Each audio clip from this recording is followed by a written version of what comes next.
Part 7. The novel Memory Forgetting. Amélie.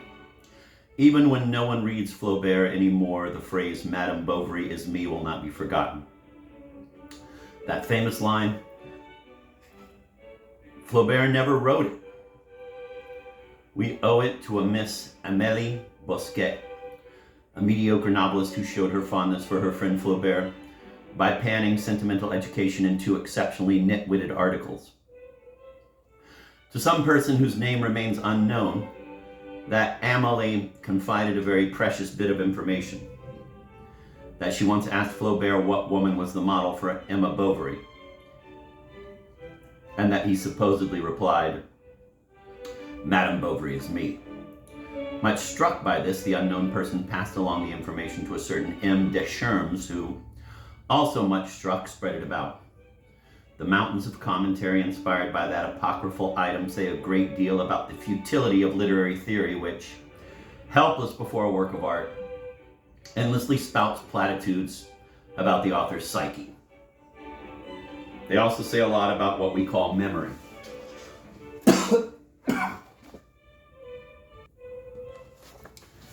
I'm going to reread that. That was too much fun.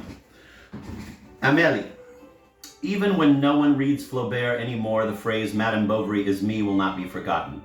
That famous line, Flaubert never wrote it. We owe it to a Miss Amélie Bosquet, a mediocre novelist who showed her fondness for her friend Flaubert by panning sentimental education into exceptionally nit-witted articles. To some person whose name remains unknown, that Amélie confided a very precious bit of information. That she once asked Flaubert what woman was the model for Emma Bovary, and that he supposedly replied, Madame Bovary is me. Much struck by this, the unknown person passed along the information to a certain M. Deschamps, who, also much struck, spread it about. The mountains of commentary inspired by that apocryphal item say a great deal about the futility of literary theory, which, helpless before a work of art, endlessly spouts platitudes about the author's psyche. They also say a lot about what we call memory. Forgetting that erases, memory that transforms. I remember reunions of my high school class 20 years after graduation. Jay greeted me with delight. I can still see you telling the math teacher, shit, sir. Now the sound of the word shit in Czech has always repelled me, and I was absolutely certain that I never said that. But everyone around us burst into guffaws, pretending to recall my fine Sally.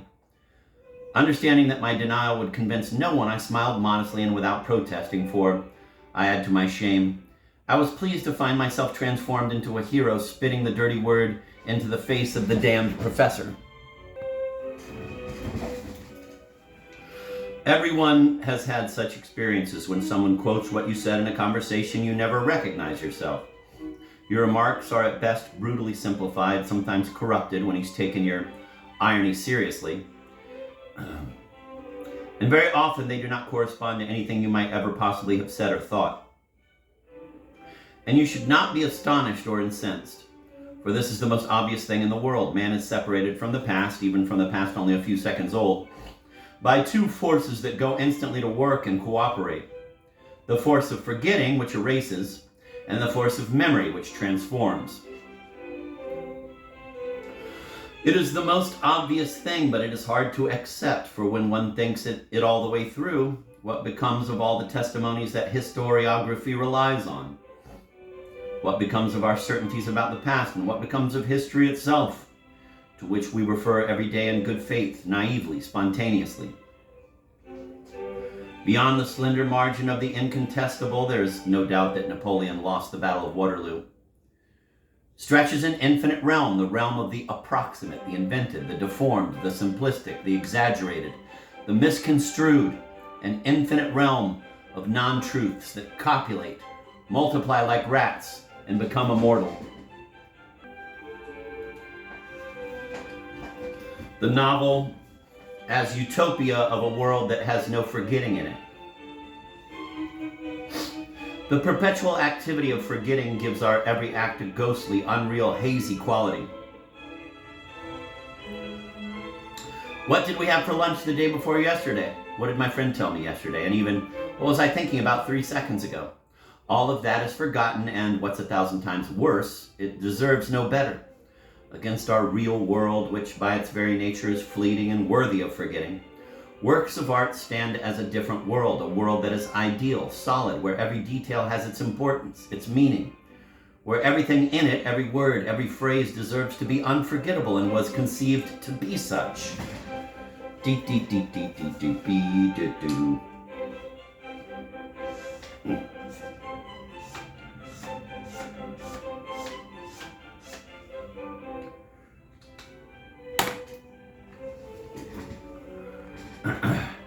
Still, the perception of art does not escape the force of forgetting either.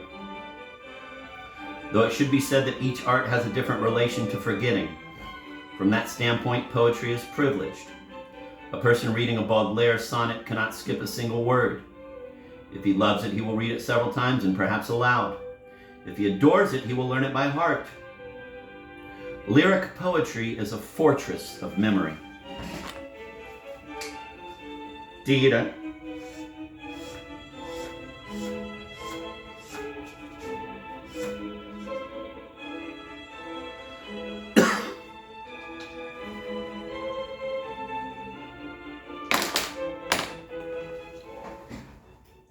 The novel, on the other hand, is a very poorly fortified castle. If I take an hour to read 20 pages, a novel of 400 pages will take me 20 hours. Thus about a week. Rarely do we have a whole week free. It is more likely that between sessions of reading, intervals of several days will occur during which forgetting will immediately set up its work site. But it is not only in the intervals that forgetting does its work, it participates in the reading continuously. With never a moment's lapse. Turning the page, I already forget what I just read. I retain only a kind of summary indispensable for understanding what is to follow. But all the details, the small observations, the admirable phrasings are already gone, erased. Someday, years later, I will start to talk about this novel to a friend, and we will find that our memories have retained only a few shreds of the text and have reconstructed very different books for each of us. Fantastic. And yet the novelist writes his novel as if he were writing a sonnet. Look at him! He is amazed at the composition he sees taking shape before him. The least detail is important to him. He makes it into a motif and will bring it back in dozens of repetitions, variations, allusions, like a fugue. And so he is sure that the second half of his novel will be even finer, stronger than the first. For the farther one progresses through the castle's halls, the more the echoes of phrases already pronounced, themes already set out, will multiply and brought together into chords. They will resonate from all sides. It's out of control.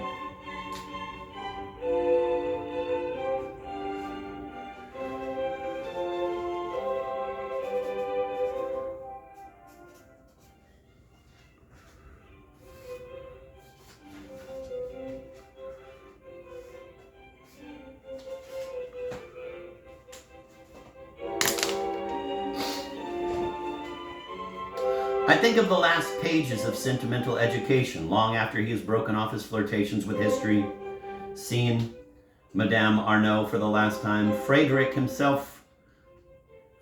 finds himself with Deslauriers, his boyhood friend. Melancholy, they talk about their first trip to a brothel. Frederick was 15, Deslauriers 18. They arrived like suitors, each bearing a fat bouquet of flowers.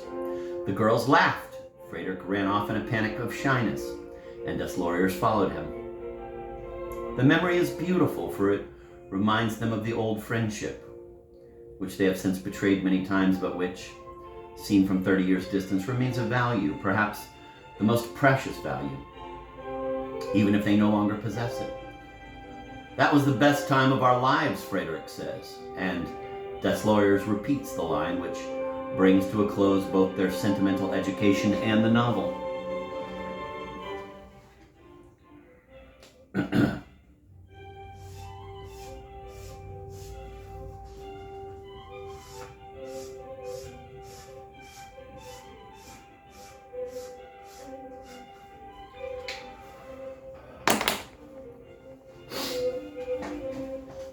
that ending did not win much approval. It was called vulgar. Vulgar. Really? I could imagine a different, more convincing objection. That ending a novel with a brand new motif is a compositional fault. As if in the final bars of a symphony, instead of returning to the principal theme, the composer suddenly slipped in a new melody. Dee-da-ba-ba-ba.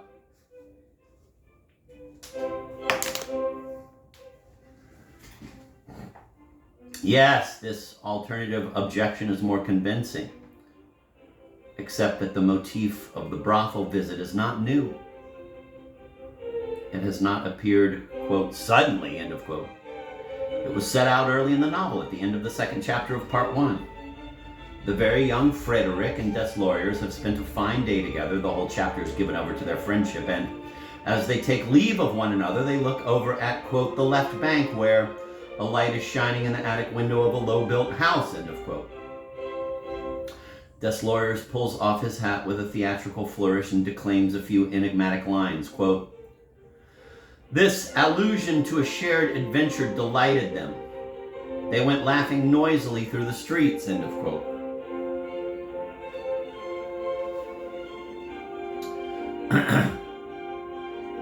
Yet Flaubert does not say what that, quote, shared adventure, end of quote, was. He waits to tell us till the end of the novel, so that the echo of happy laughter, the laughter that sounded, quote, noisily through the streets, end of quote, should blend with the melancholy of the last lines in a subtle chord. Fucking A.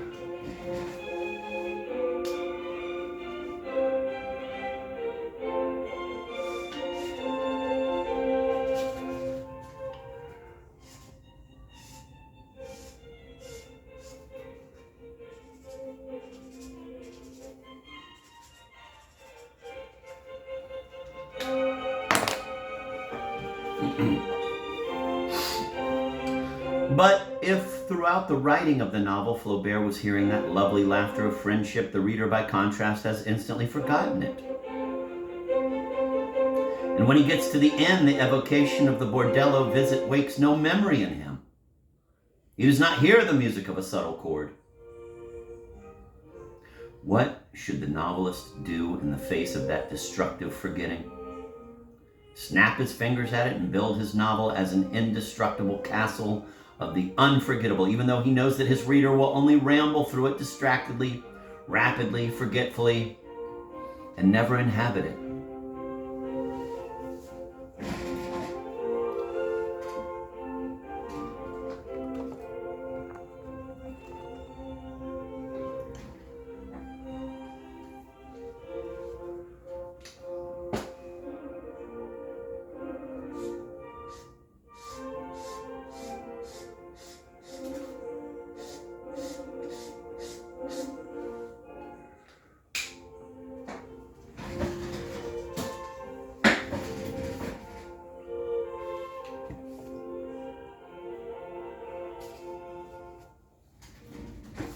Composition. Anna Karenina is made up of two narrative lines, Anna's, the drama of the adultery and the suicide, and Levin's, the life of a fairly happy couple. At the end of the 7th part, Anna kills herself. There follows the last part, the 8th, devoted exclusively to the Levin line. This is a very sharp violation of convention because for any reader, the heroine's death is the only possible ending to a novel. Well, in that 8th part, the heroine is no longer on stage. All that remains of her story is a trailing echo, the light tread of a memory growing faint. And it is lovely, and it is truthful. Vronsky alone is in despair, and he goes off to Serbia to seek death in the war against the Turks. And even the grandeur of his act is relativized.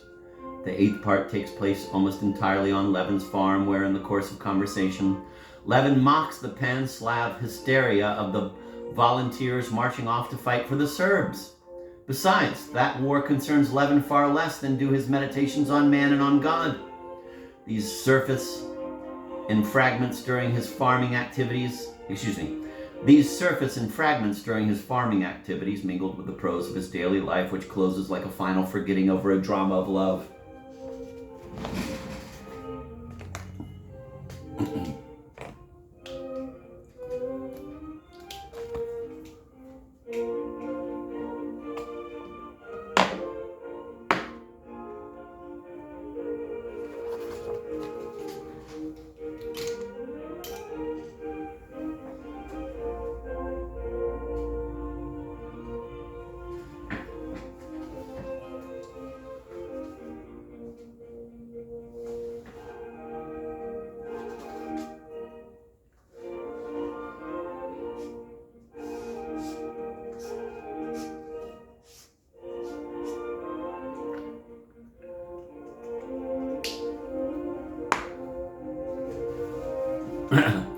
In placing Anna's story in the vast space of the world where she finally melts into the immensity of time governed by forgetting, Tolstoy has obeyed the fundamental propensity of the art of the novel.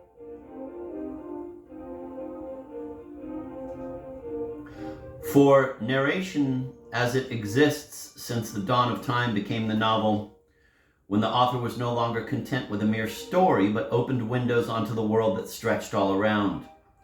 Thus were joined to a, quote, story, end of quote, other stories, episodes, descriptions, observations, and reflections, and the author was faced with very complex, very heterogeneous material onto which he was obliged, like an architect, to impose a form.